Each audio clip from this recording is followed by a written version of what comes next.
This is a special Shabbos. It's a special Shabbos. It's Parshas Hachodesh. You know, this Shabbos is it's pretty right. Yeah, it's a regular Parshas Sazria.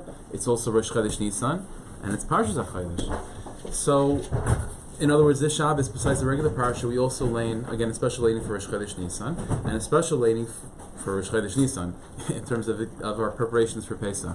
So, there's a very strong connection. Just a few sort of questions to get us started. There's a very strong connection we find between the month of Nisan and particularly Rosh Chodesh Nisan, the Shabbos, and the Yontif of Pesach. Not only is Pesach in the month of Nisan, but in the Haggadah we read famously, before we get started in terms of saying the story of the Exodus, we say Yachal Rosh Chodesh. That maybe there would be a thought that we would have to already start talking about Yetzias Mitzrayim, start talking about saying over the story of Pesach already from Rosh Chodesh Nisan. And so that the Haggadah says, no, it's a nice thought, it's an interesting idea, but l'maisa we only do it the Pesach night. But again, ahava mean is something. It's telling us that there's got to be some connection, therefore, between what we're celebrating Pesach night and the very concept of Rosh Chodesh Nisan. And so, what's the connection between those two things? That's number one. Another question, again, a famous question, is that how does the Haggadah begin? The Haggadah begins, Halachmanya, right? This is the blood of our affliction that our forefathers ate in Egypt. And then we go on to say, Hashta Avd, now we're slaves. That's Hashem, next year we should be free. This year, we're in Chutz La'aretz, we're in Golas, right? In Eretz Yisrael, we should be in Eretz Yisrael next year. So questions like this. Shlomo Melech said a principle of life. Shlomo Melech was a smart person. He said, B'yom tov heyeh tov. When you have a good day, then just be happy. Don't start mixing in negative things like, you always have those like Debbie Downer people, It's like, it's a good day, you don't have to start saying, well, you know what, I heard there was tragic news on the other side of the planet.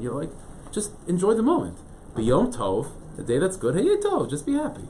So tonight, Pesach night's a happy night. We're talking about Exodus, the celebration, it's a nice thing. So what do we begin with? We begin with reminding ourselves, you know what, we're in Golas, it's not so good, it could be better. Like, what are you doing? Hey, B'yom tov, hey tov, it's a good day, so just be happy. What do you have to start off on a downer like that? That's one question. Another final question we'll ask is like this. In the Haggadah also, we talk about the mitzvah, the general mitzvah of Zechiras Yetzias Mitzrayim. We know that besides talking about the story of Pesach that night, there's a general mitzvah every single day and every single evening to say Shema, right? To remember Yetzias Mitzrayim. Zecher Yetzias Mitzrayim. So in Haggadah, we say the following thing. The Haggadah says that the pasuk that is the source of that obligation, of remembering the Exodus every day, is L'man tizkar es yom tzeischa me'eretz Mitzrayim. That Hashem said you have to remember the Exodus, Kol yimei chayecha, all the days of your life. So the Haggadah makes the following two drushes. It says all the days of your life. What's the all? What's that coming to add? So Kol Yimei Chayecha comes to add two things. It comes to add Halelos, even nights. In other words, that besides having to remember Yetzias Mitzrayim by Shema of the morning, we have to also remember Yetzias Mitzrayim by the Shema of the night. That's all the days of your night, all the days of your life coming to include nighttime. And also another thing that all adds is Yemaisa Mashiach, when Mashiach comes as well. That even when Mashiach comes, we'll also have to remember the Exodus. Okay, so you have two things being added by one particular word. Again, the word is kol, all the days of your life, coming to add two things, nighttime and when Mashiach comes. What's the connection between those two periods of time? What's the connection between Mashiach and nighttime? If anything, the truth is we would think those are opposite, metaphorically speaking. Mashiach means clarity and goodness and well-being, and nighttime always a symbol of darkness and uncertainty and doubt. And yet from that single statement of all the days of your life, we're coming to add both those times. So what's the connection between the two? Okay, so let me share with you. This is a very, very simple idea. It's not a complicated idea, but it's very, very important. Which is like this: in the Sfarim, we're taught the following idea that there are two different types of eyes that a Jew can have. This is already in Pirkei Avos. The Mishnah talks about this. That there's a person that's called someone that has an ayin tova, a good eye, and there's someone that's called a person who has tsaras ayin, a narrow, negative eye. What does that mean? There's a number of stories about a big tzaddik, Bar Levi Yitzchak the Barditcher, right? So there's a number of stories about his positivity, how he saw the glass always half full, right? So there's one famous story that he goes over to a Jew. He sees a Jew that's like smoking on Shabbos or on Yom Kippur or whatever, I don't know. And he goes over to the Jew and says, Rabbi, it's Shabbos. He's like, yeah. Okay. Do you know that you're not supposed to smoke on Shabbos? I know. So Raditchever turns to heaven. He says, "Rosh Hashanah, look how amazing the Jewish people are. They don't lie. They don't lie." Right? There's another Maisa that they say about him that he, that he was once walking down the street in the morning and he saw that there was a Jew wearing his talis and tefillin and greasing the wheels of his wagon, which people were standing around saying like, "How disrespectful that is! You're greasing the wheels of your wagon wearing your talis and tefillin." And so the Raditchever looked up to heaven. He said, "Rosh Hashanah, look how amazing the Jewish people are. Even when they're greasing the wheels of their wagon, they can't stop thinking about you." So you hear those stories, and it's very innocent, it's very, very sweet. And we tend to think of like he was just like naive, you know what I mean? Like he's just he's a sweetheart of a guy, he's a little bit naive. But there's a story that's brought down to show that he was not so naive at all. There was a very, very big tzaddik in the mid-1800s. He was the Kamarna Rebbe. You've heard of the name of the Kamarna Rebbe? There's a few Kamarna Rebbes now. So the Kamarna Rebbe in his Sefer, in Heichel Bracha, he brings down the following story that he heard from people that were there, an eyewitness account. And he said like this: the Raditchever once came to visit a neighboring village where there was another tzaddik that he knew, other tzaddikim. It was like a meeting or something. And they're walking down the street, and again it's Raditchever with a few other tzaddikim. And lo and behold, as they're walking down the street, who's coming, the opposite towards them? Berish. Who's Berish? So Berish was a guy in the town. He was known as like the town Russia. You know what I mean? He's the town Russia. He was a Talmud Chacham. So like he was machmer, like every avera that he could possibly do. You know what I mean? Like he was a no goodnik. He wasn't a good guy. And so all the Rabbanim, all the tzaddikim of the town knew like this guy is just a bad guy. He's just bad news. Raditchever is walking down the street with them. Raditchever looks at him, and he runs over to him. He says, "Rabbi," he starts kissing him, hugging him. He says, "You're such a tzaddik. You have such a big neshama. You have no idea how big your neshama is." And the Kamarna Rebbe said that this was first-hand account. He heard this from the person that was there. The other tzaddikim seeing this, they started to laugh. And they started to laugh. They said, Levi Yitzchak, he's a little bit naive. Like he doesn't know this guy's far from being a big tzaddik. This guy has a big neshama. So Raditchever noticed that they were laughing, and the Raditchever said to me, he said, "You don't think my eyes see all of his averis? My eyes see more averis than you guys know, but my eyes are able to see past those averis too."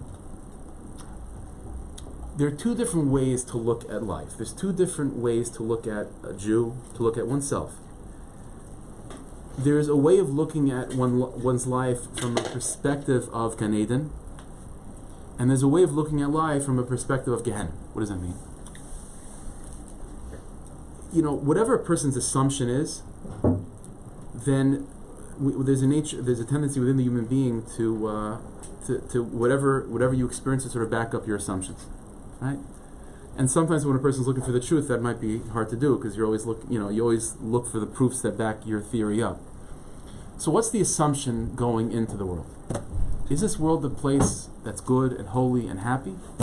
Or is this a place of misery and desolation and emptiness? Well, those are two perspectives, The definition of an ayin tova, someone who has a good eye, it's not the pshat that he's looking for the good qualities. His assumption is going in that the world is a good place. His assumption going in is that the world is a happy place. That the world is a place which God loves. The Jews are a people that God loves. Life is something that's meaningful.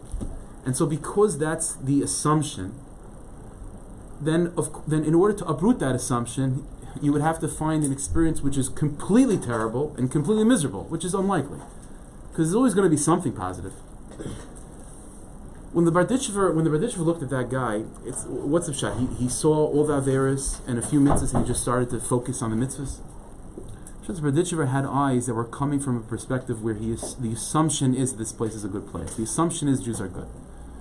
No, if the assumption is Jews are good, the assumption is the world is a good place, then it's going to stick out at me those particular points that back up that assumption. What's the Yontif of Pesach? See, it's an interesting thing. When did we actually leave Mitzrayim? We actually left Mitzrayim Pesach morning. And the completion of that exodus was the last days of Pesach by the splitting of the sea. But it's an interesting thing. The celebration that we have is Pesach night. What happened Pesach night? We got permission to leave. It's a little bit like Like, why not wait for the celebration until you actually leave? The answer is, what we're celebrating on Pesach is not the physical exodus. The physical exodus, again, that's part of what we're celebrating, certainly, but that's not all that we're celebrating. What we're celebrating Pesach night is the exodus of the Jewish people's perspective on life. It's us being given new eyes. That's what Pesach is. Pesach is a time where the Jewish people were able to look at the same Gaish in the same land of Egypt that they've been living in for hundreds of years, and begin to see things from a redemptive standpoint. A redemptive standpoint. They see themselves from a redemptive standpoint. They see each other from a redemptive standpoint. What was the first mitzvah that the Baruch Shalom gave us? Sort of as he's introducing the story of Pesach. That's the mitzvah of Rosh Chodesh, right? What does it say? Parshas Hachodesh. That's what we're going to lay in this Shabbos. What does it say in pasuk? It says, "Vayomer Hashem Moshe v'Aaron be'eretz Mitzrayim lemer." That Hashem said to Moshe and Aaron in the land of Egypt, "Hachodesh zalachem Rosh Chodoshim." This is the beginning of the new month. When you see a new moon, Kizerei v'Kadesh, sanctify the new moon. Why is that the one mitzvah that's given to us? Like, why is that to start with? The answer is, what's the new moon? Anyone that has any seichel knows that when obviously the moon grows and the moon shrinks, right? To the point where it shrinks to nothingness. What's Rosh Chodesh? Rosh Chodesh is when the first sliver of the new moon appears. Beis Din goes outside, points and says Kezer. They see the new moon. Mekudesh. They're sanctifying it. Oh, it's holy. It's a funny thing, because in just a few days, a couple of weeks, in a few weeks, it's just going to shrink again. So what's the big deal? What's the big deal? What type of redemption is that? What type of sanctification is that? What type of holiness is there in the moon that is just eventually going to shrink again? The answer is the chiddush of Parshas Hachodesh, the chiddush of the new month being sanctified, is an expression of this new way of looking at life. If a person has the eyes of Gan Eden, if you look at life from a perspective of Gan Eden, this place is a paradise, then when you see a sliver of a moon, you'll be super excited by that. It's going to shrink eventually. So what? Right now, it's unbelievable. That's Kizerei v'Kadesh. The concept of Rosh Chodesh, the entire concept of Kiddush HaChodesh, is only something that can be appreciated by someone who has eyes of redemption, who sees the world from a Gan Eden-dika perspective. The pasuk says in Shir Shirim, Basi lagani achosi rayasi. It says in the pasuk that the Rebbeinu Shalom tells the Jewish people, "Come to me to my garden." What's that talking about? So Chazal say that's the description of what Hashem says to a soul before it comes down to the world, before it's born. Which is an amazing thing. That means the Rebbeinu Shalom describes the world right now as a garden. It's an amazing thing. You think about that. We haven't been living in a garden for a few, thousands of years already, right? It's been a while. I don't know if we would describe, you go outside, I don't know if we would describe that as a garden, right? Hashem describes it as a garden. It's an amazing thing. So we look at it, we would probably define it as not Basi Lagani, don't come to my garden, come to Gehenna. That's what we would describe it. And the truth is, the neshama has to be forced down, because the neshama doesn't see life like that. But from Hashem's perspective, it's Basi Lagani, come to my garden. And that changes one's entire perspective. When the assumption going in is that this place is a garden, life is good, life is meaningful, people are good, life is beautiful. If a person has that perspective, then when you see a sliver of a moon, you'll be happy. Right? Why do we thank Hashem for everything? Right? Chazal you make a bracha when you go to the bathroom. You make a bracha when you have a grape. Thanking Hashem for everything. Why? It depends on your perspective. If life is bad and good, if this is a garden, then you'll allow yourself to enjoy a grape, and you'll appreciate a grape. You know that the grape is going to end. There's going to be an end to it. You know the moon will eventually shrink to nothing again. So what? But right now it's gewaldig. This is why, again, as I said from the beginning, Yochel Rosh Chodesh, there's a Havamina that one has to start celebrating Pesach from Rosh Chodesh Nisan. Because the entire ability to celebrate Rosh Chodesh is Pesach. It comes from the redemption of the Jewish people, the redemption of that first Pesach night, where we didn't actually leave Mitzrayim. We didn't leave Mitzrayim, but we were given a new outlook. We were able to see Mitzrayim in a different way. So it's Pesach that gives us the ability to fully appreciate Rosh Chodesh. And therefore, in a certain sense, Pesach begins Rosh Chodesh Nisan. When Hashem said to the Jewish people, look at the new moon and sanctify it. Appreciate that small little gift that I'm giving you right now, a little piece of a moon. And don't be pessimistic and say, well, in a few days it'll shrink again. That what the Rebbeinu Shalom is saying with that mitzvah is, your assumption should be life is good. That's your assumption. And if that's your assumption, then you'll appreciate a sliver of a moon. That's Pesach. This is why, as I said, when we darshan, when we say that pasuk, that we have to remember Yitzis and Sarayim all the days of our life. All days of your life, including, says the Haggadah, it includes nighttime and when Mashiach comes. What do those two times have to do with each other? Nighttime always is a symbol of when things are not so good, and Mashiach means everything's perfect. Well, the answer is, in order to appreciate, in order to find Hashem, in order to thank Hashem, in order to be happy, even at nighttime, you have to be looking at life from a Mashiach-dika perspective. If you see life as something that's inherently valuable and meaningful and beautiful, you look at the world and you believe, and you're mechazik yourself that this is a garden, Hashem sees this as a garden, that's a Mashiach-dika perspective, then you'll be able to find Him even at night. So in our Parsha, for example, our Parsha is all about the Mitzorah, Son West Tzaras. What's a Mitzorah? A Mitzorah is someone that, again, has, they translate as leprosy, it's not really leprosy, whatever it is, some sort of skin problem because he says Lashon Hara. Why does a person say Lashon Hara? I mean, Chazal basically sum it up in the following way, that the Mitzorah is given that nega, that affliction of Tzaras, because of Tzaras Ayin, because he's a negative person. Where does his negativity come from? His negativity comes from the fact that he doesn't see the world as Gan Eden. He doesn't believe life is inherently meaningful and valuable and beautiful. He doesn't believe the inherent holiness of a Jew. Well, and because of that, what's sticking out at him when he looks at another person are the flaws. And then it's only a matter of time till he's going to speak Lashon Hara and just be a nasty guy. His nastiness comes because he's lost contact with Gan Eden. By the way, this is what it said in the Sefer Yitzir, the Book of Creation. One of the oldest Kabbalah Sfarim that we have, it says in the Book of Creation, it goes back to Avraham Avinu, that the nega tzaras, the nega, that word nega, which is the word for tzaras, is the Sefer Yitzir says, ein lamata minega, there's nothing worse than tzaras, there's nothing lower than tzaras, ein lamala mi oineg, and there's nothing greater than oneg. Oneg meaning delight, and nega are the same letters. In other words, what Avraham Avinu is telling us is that there's some sort of, they're polar opposites. The Mitzorah has lost touch with Oneg. What is Oneg? So there's the Zohar Kaddish. The Zohar says in Parshas Hachodesh the following thing: Raza Da'oneg. What does it mean, Oneg? What is Oneg Shabbos? Like, what does it mean to be happy? What's delight? The Zohar says that the word Oneg is Rosh Tevis, stands for the following words: Eden, Nahar, Gan.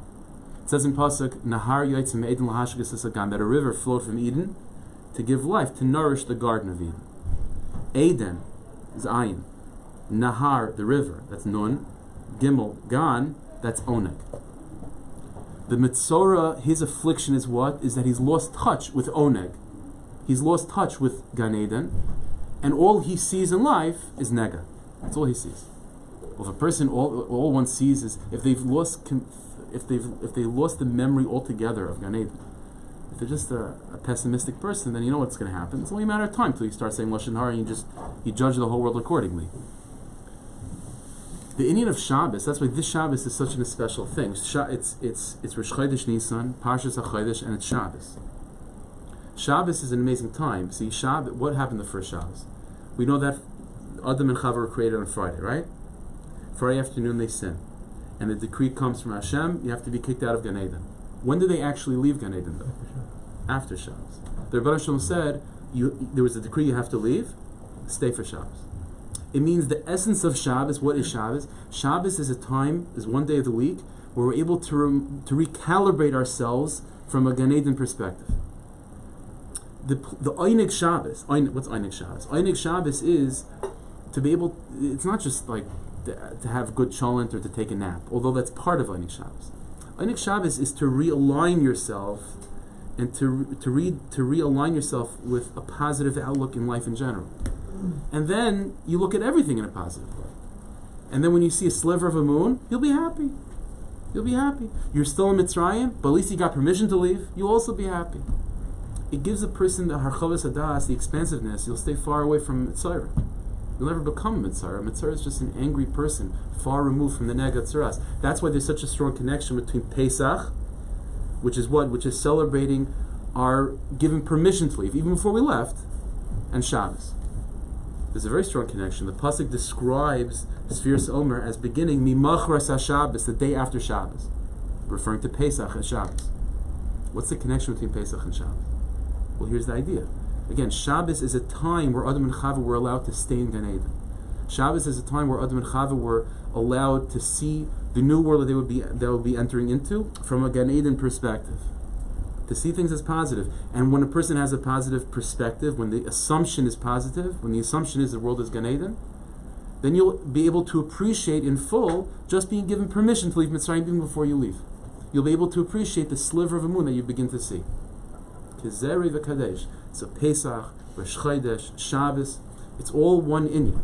It's all one idea, which is going into the day with a positive assumption, with a positive outlook. And when that positivity is there, then when you see a sliver moon, you'll be happy. When you're just given permission to leave Mitzrayim, you'll be happy. Even when Hashem decrees you have to leave Gan Eden, you'll still be happy. And that's the Oinik Shabbos. That's the pleasure of Shabbos. That's the pleasure of Shabbos. So that's the avodah that we have to try to be mechazik ourselves with. It's such a big deal. By the way, it's not just important for us. You should know. For those of us here, Bez Hashem, that and for those that don't, but Bez Hashem, to have children, when you're sitting by the Seder night, and you try to giving over Yiddishkeit to your kids, or to yourself, or to people that are just in the Seder with you, friends and family. Like, what are you giving over? Like, if at the end of the Seder, the kid comes away with just another vart of what the Rosh Hashanah of Karpas is, or whatever, I don't know. Like, that's not Yiddishkeit. That's not Yiddishkeit. It's a very small piece, whatever. That's not Yiddishkeit. You know what the Yiddishkeit that we should be trying to give over to each other on Pesach? It's a Yiddishkeit of Gan Eden. It's a Yiddishkeit that it's life is good. Yiddishkeit is good. And the details you work out. Even if the kid comes away from the Seder not knowing an answer to a question, that's not the point. Adrabah, if you think about it, the Haggadah never really clearly answers any question. It's not about answers. It's about giving over a positive experience to each other. That's what it's about. It's half the battle. It's more than half the battle. It's more than half the battle. If our kids could come away over this time of Yontif, with a feeling that their parents and their extended family are happy to be Yidden. Not to be people, they're happy to be alive. That's something that the kids will take up. That's what Pesach is about. That's what Pesach is about. It's not celebrating our leaving Mitzrayim. It's celebrating our ability to see things from a redemptive standpoint. That's what Pesach is about. So Hashem should help. We should be zeicher to give that Yiddishkeit over to our kids. It's so important, and that's the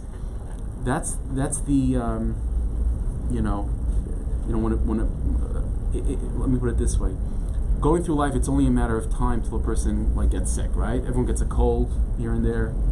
Kids get strep. Things happen. But if you have a healthy immune system, you'll be able to make it through. The avodah of Pesach is to try to give within ourselves and to give over to our children a healthy immune system. The immune system comes from having a positive perspective. And then, when they get a cold, God forbid, spiritually, they'll be able to handle it. No one's going to die from it. A person who dies from a cold when their immune system is shot. Immune system is shot, then you die from a cold. So a person sees something not nice, or experiences something that's not good. If it's within reason, that shouldn't kill a person's ruchnius. A person's ruchnius is destroyed by a small little virus when there's no immune system. Pesach is a time to give over an immune system, to mechazik each other, positivity, chizek, life is good, the Rebbeinu Hashem loves us. That's what the kids should have. That's what we need to hear. We should be zeicha to give over such a Yiddishkeit to each other, and be zeicha to experience nisim like our ancestors had. Thank you, Hashem.